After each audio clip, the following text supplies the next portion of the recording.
masuk asrama haji Kota Bekasi, berangkat ke Soekarno-Hatta, terbang ke tanah suci Mekah atau terbang ke tanah suci Madinah. Tapi orang Majalengka, orang Cirebon, orang Kuningan, orang Indramayu tidak datang ke Bekasi, tapi datang ke asrama haji Indramayu. Masya Allah, ibu dan ummahat, asrama hajinya di tengah sawah. Petugas haji saja, kalau dapat tugas untuk bertugas di asrama haji Indramayu, mereka berpikir banyak. Kenapa? Makan saja susah. Di sini Masya Allah, rumah makan Padang ada, warteg ada, tukang bakso ada, tukang seblak ada. Di sana susah. Ternyata Kak Kanwilnya kemarin menyampaikan satu kendala. Mohon doa, mudah-mudahan Kanwil dapat hibah dari pemerintah daerah Indramayu, suplai air ke asrama haji. Ternyata asrama haji sudah ngebor 120 meter. Airnya itu karena dekat laut, itu salah satu kendala. Masya Allah. Kita alhamdulillah. Ibu-ibu, Masya Allah, sayang ya, sejak beberapa tahun ke belakang jamaah haji tidak diizinkan lagi untuk jalan-jalan ke kota Jeddah. Ya. Padahal bukan sekedar untuk jalan-jalan ke Jeddah. Kalau kami pribadi mengajak jamaah ke Jeddah itu salah satunya agar jamaah haji muncul rasa syukurnya kepada Allah. Dari sisi mana? Karena jamaah haji ketika datang ke kota Jeddah, kami akan ajak melewati satu pabrik di kota Jeddah, pabrik penyulingan air laut menjadi air layak minum. Masya Allah, besar sekali. Nah, pertanyaannya, murahkah biayanya? Itu biayanya luar biasa. Untung Saudi uangnya banyak, sehingga Saudi bisa menyuling air laut menjadi air tawar dan bisa diminum oleh umat manusia.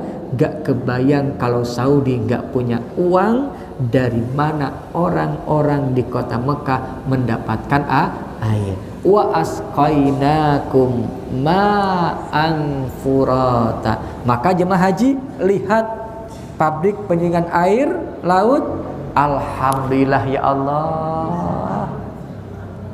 Bahkan kita tinggal di Wisma Jaya, air pumpnya ada dan air sumurnya ternyata bisa juga layak untuk konsumsi. Alhamdulillah. Wa asqainakum ma'an furata. Wailun yauma idzin lil mukadzibin. Ibu-ibu dan ummahat, kemudian Allah mengutarakan di ayat yang ke-29, intaliqu ila ma kuntum bihi tukadzibun, intaliqu ila dhillin dhi thalati syu'ab la dhalili wa la yugni minal lahab. Ibu-ibu dan ummahat yang dirahmati Allah Subhanahu wa taala, Allah mengutarakan, pergilah kamu mendapatkan azab yang dulu kamu dustakan. Artinya, orang yang tidak beriman kepada Allah, orang yang tidak beriman kepada hari akhir, orang yang tidak percaya akan adanya hari berbangkit, tidak akan lepas dari azab Allah Subhanahu wa taala kelak di yaumul qiyamah. Maka pantas bila Allah berkali-kali menyebut wailun yauma idzin lil mukadzibin. Yang kedua, di ayat yang ke-30 Allah menyebutkan tentang sifat azab yang Allah berikan kepada orang yang tidak beriman kepada hari berbangkit. Intaliqu ila dhillin dhi thalathi syu'ab la dhalili wa la yughni minal lahab. Masya Allah. Ibu-ibu dan ummahat, mohon bayangkan ayat ini, ayat 30 dan 31, dengan satu sabda Rasulullah sallallahu alaihi wasallam yang mengatakan, sab'atun yudhilluhumullah yauma la dhilla illa dhilluh. Ingatlah kepada suatu hari di mana di hari itu hanya ada 7 golongan orang yang kan mendapatkan naungan dari Allah, di mana di hari itu tidak ada naungan kecuali hanya naungan Allah Subhanahu wa ta'ala. Masya Allah. 7 golongan itu Rasul sebut yang nomor 1, imamun adilun, pemimpin yang adil. Masya Allah. Maka ibu dan ummahat, jangan lupa di saat-saat ibu berdoa, selipkan doa. Mudah-mudahan pemimpin-pemimpin kaum muslimin dibimbing oleh Allah menjadi pemimpin yang adil. Ya, Masya Allah. Dan kalau kemudian doa kita dikabulkan oleh Allah, insya Allah tidak rugi, karena kita akan merasakan bagaimana keadilan dari pemimpin itu. Ya, Masya Allah. Nah, ibu dan ummahat yang dirahmati Allah Subhanahu wa ta'ala, tentu di hari itu semua membutuhkan naungan. Di hari itu semua menghajatkan yang namanya naungan. Sementara orang yang tidak beriman kepada Allah, orang yang tidak percaya kepada hari kiamat, termasuk tidak percaya dengan hari berbangkit, Masya Allah, naungan ada, tapi Allah katakan naungannya itu adalah api. Api yang bercabang 3. Yuk kita bayangkan yang kecil saja. Ibu dan ummahat, atuk di atas kepala, atuk di samping kiri, satu lagi di samping kanan. Bisa berlindung? Tidak. Masya Allah. Jamaah Quraisy yang ke-15, jamaah Quraisy 16, saat wukuf di padang Arafah kemarin 48 derajat Celcius. Alhamdulillah, Saudi Arabia sudah merubah tenda Arafah dengan tenda Eropa yang tebal, putih, nyaman, dan memberikan pelayanan lagi dengan menyiapkan 2 buah AC besar di setiap tendanya. Masya Allah.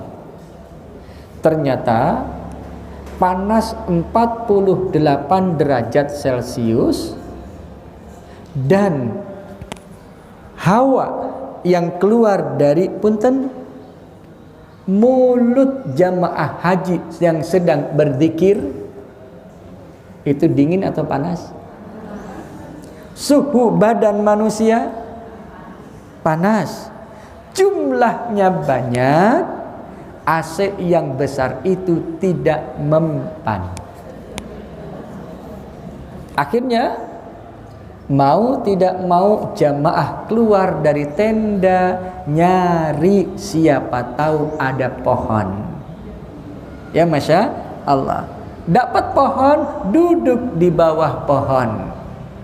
kan 48 derajat Celciusnya tetap, tapi sedikit isis ketika ada ibu dan ummahat di tenda panas, di luar juga panas, tapi masih mending karena ada angin. Orang yang tidak beriman kepada Allah, orang yang tidak percaya kepada hari berbangkit, intaliqu ila dhillin dhi thalathi su'ab, naungannya itu adalah api neraka.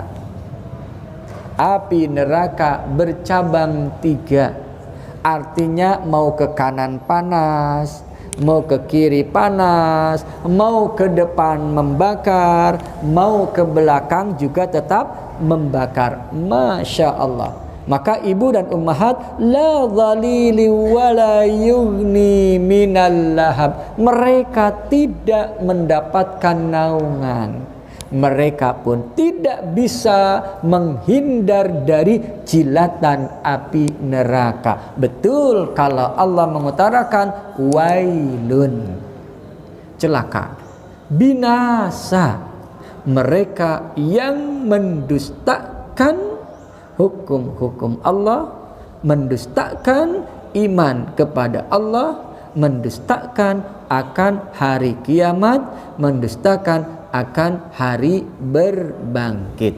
Nah, ibu-ibu dan ummahat yang insyaallah dirahmati Allah Subhanahu wa taala, ternyata di ayat yang ke-32, ayat 33 lebih dahsyat lagi. Innaha tarmi bisyararin kal qasar ka'annahu jimalatun sufar.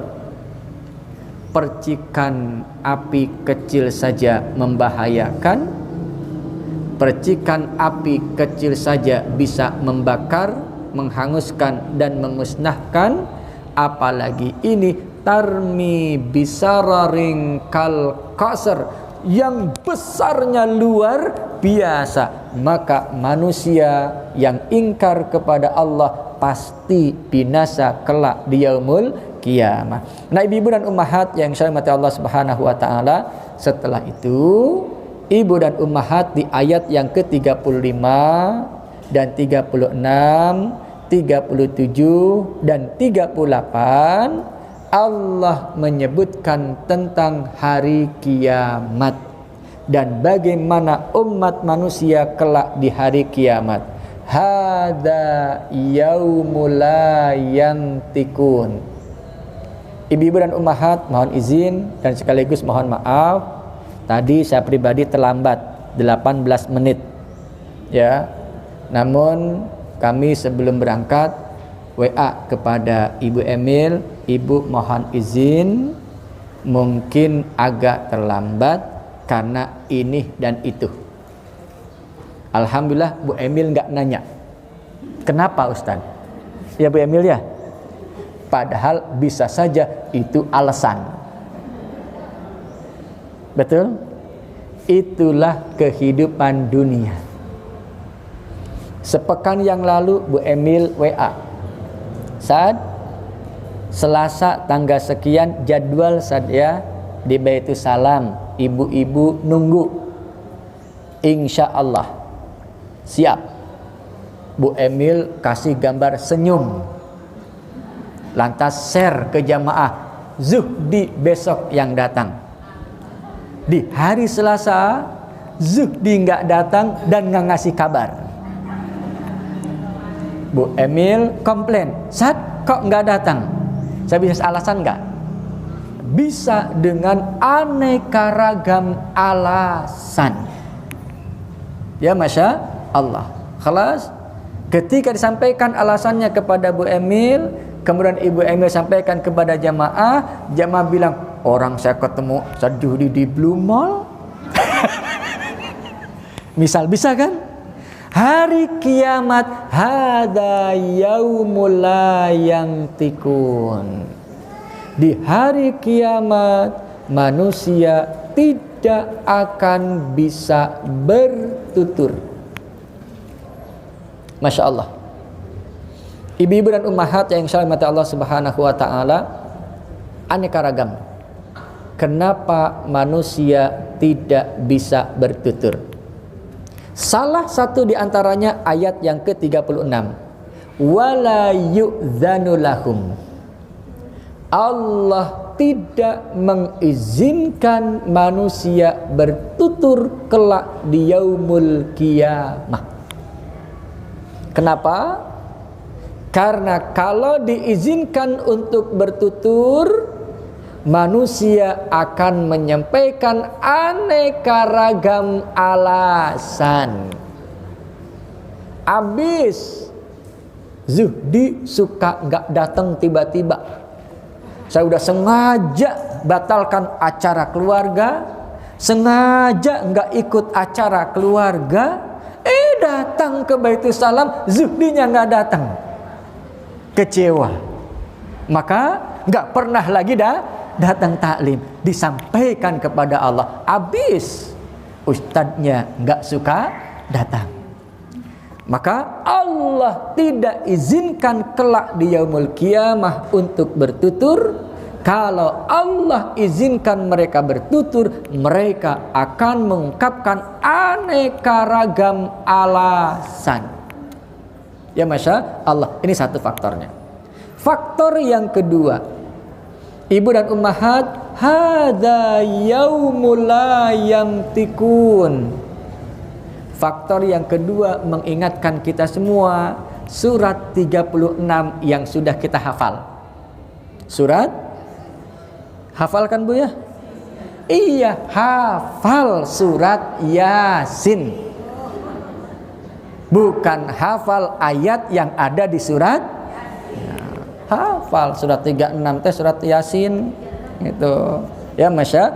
Salah satu ayatnya di surat Yasin mengutarakan al-yauma nakhtimu ala afwahihim.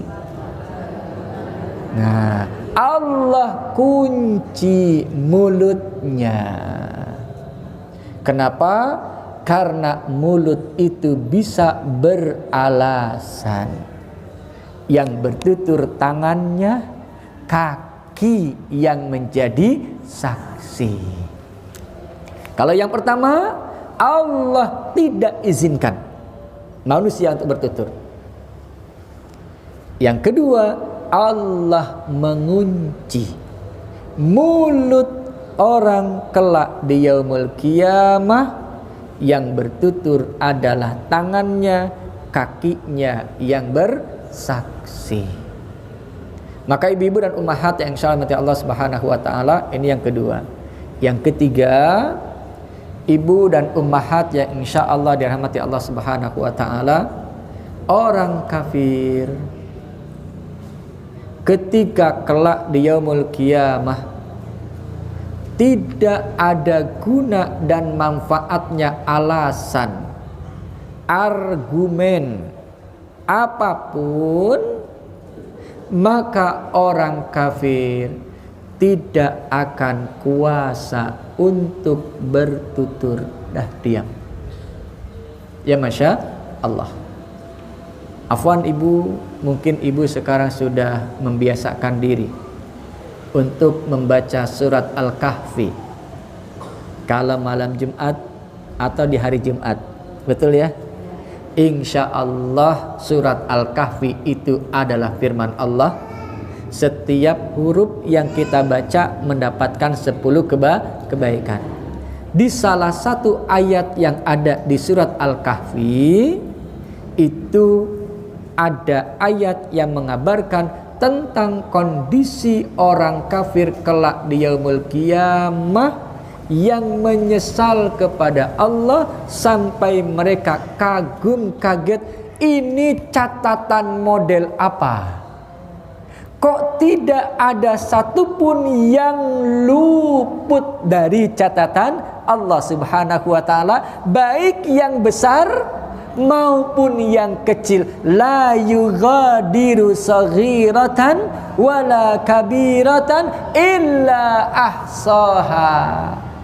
Maka ibu dan ummahat, kapan-kapan coba ibu renungkan surat Al-Haqqah di rumah ya. mulai ayat yang ke-19 sampai ayat 37 tentang buku catatan amal manusia yang Allah berikan dari sebelah kanannya dan buku catatan amal manusia yang Allah berikan dari arah kirinya. Masya Allah. Surat 69 mulai ayat 19 nanti di rumah ya, karena waktunya sudah habis. Masya Allah.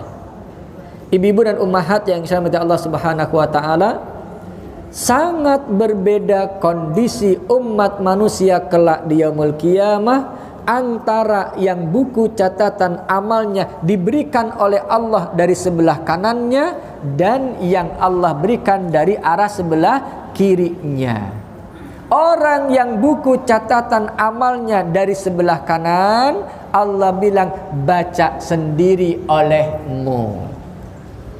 Ya, Masya Allah.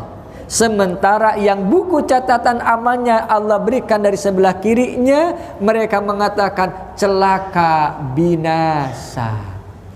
Artinya orang kafir kepada Allah kelak di yaumul qiyamah tidak bisa bicara karena mereka sudah tahu nilainya merah semuanya. Hada yaumul la yantikun wala yu'dzanu lahum fayatadirun wailu yauma idzin lil mukadzibin. Ini yang pertama, sifat hari kiamat, di mana orang kelak di yaumul qiyamah tidak akan bisa bertutur, tidak diizinkan oleh Allah untuk bertutur menyampaikan apapun alasannya. Allahu a'lam bissawab. Nah, ibu-ibu dan ummahat yang dirahmati Allah Subhanahu wa taala, karena sudah lewat waktunya, kiranya cukup disampai ayat ini saja.